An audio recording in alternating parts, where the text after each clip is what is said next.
Postmortem report चीख चीख कर कुछ और कहानी कह रही। फॉरेंसिक अगर पुलिस इस मामले को अभी भी आत्महत्या मानकर चल रही है तो यह काफ़ी दुखद है। पुलिस प्रशासन अभी भी डीजीपी महोदय इस मामले को अभी भी आत्महत्या मानकर चल रहा है। न्याय दिलाने का पहला काम पुलिस का होता है अगर मामले की निष्पक्ष जांच हो। पुलिस आज की भी डेट में यह मानने को तैयार नहीं कि यह बलात्कार और हत्या है। यह सिर्फ बलात्कार नहीं है, ऐसे बलात्कार की वजह से पीड़िता परसिस्टेंट वेजिटेटिव स्टेट में चली गई।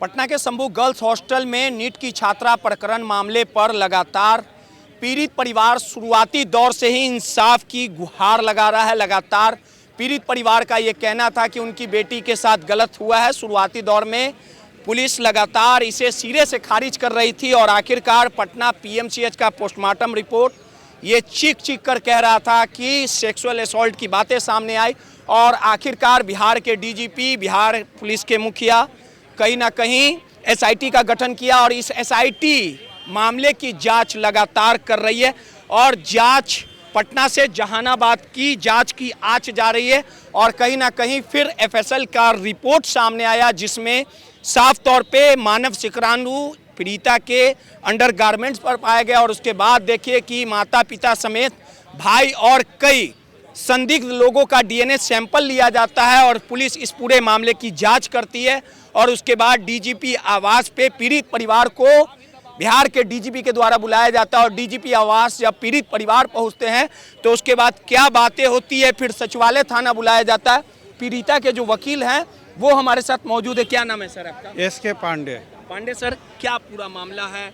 आज क्या हुआ था? डीजीपी आवास पे बुलाया गया था, पीड़िता के इंसाफ की लड़ाई आप ही लड़ रहे हैं, आप ही पे परिवार आश्रित भी है, क्या हुआ था? आज मामला क्या है? आज मृतका के माता पिता को बुलाया गया था डीजीपी आवास पर। उनके साथ मैं भी वहां गया था। डीजीपी साहब से मृतका के माता पिता मिलने के बाद उन्होंने बाहर आके हमें जो बताया, उन्होंने बताया कि पुलिस अभी भी इस मामले को आत्महत्या मानकर चल रही है। यह सुनकर हमें काफ़ी तकलीफ़ हुआ। पोस्टमार्टम रिपोर्ट चीख चीख कर कुछ और कहानी कह रही। फॉरेंसिक रिपोर्ट में ह्यूमन सीमन मिलता है।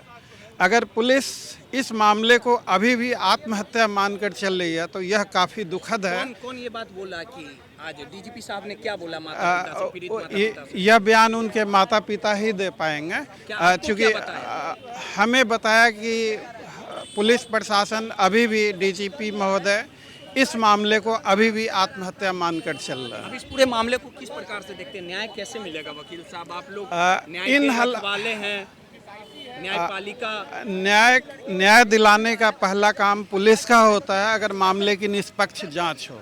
पुलिस आज की भी डेट में यह मानने को तैयार नहीं कि यह बलात्कार और हत्या है। यह सिर्फ बलात्कार नहीं है, ऐसे बलात्कार की वजह से पीड़िता परसिस्टेंट वेजिटेटिव स्टेट में चली गई, उसकी मृत्यु हो जाती है। फॉरेंसिक रिपोर्ट में सीमन कन्फर्म होता है। उसके बावजूद भी अगर पुलिस यह मान के चले कि यह बलात्कार नहीं आत्महत्या है, यह काफ़ी दुखद है। इस पे मैं कोई टिप्पणी नहीं करना चाहूँगा।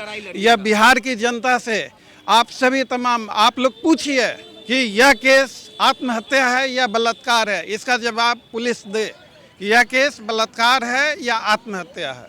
चलिए, सीधे तौर पे पीड़िता के वकील थे। साफ तौर पे इनका कहना है कि जिस प्रकार से पूरा मामला है और पुलिस अभी भी सोसाइटी बता रही है, पीड़ित परिवार को डीजीपी के यहाँ बुलाया गया था और डीजीपी ने किस प्रकार से तमाम बातों को रखने का काम किया, ये हम आपको पीड़िता के वकील की बातों को सुना रहे थे। अब आप समझिए कि इस पूरे मामले में आखिर एक परिवार इंसाफ की गुहार किससे लगाए।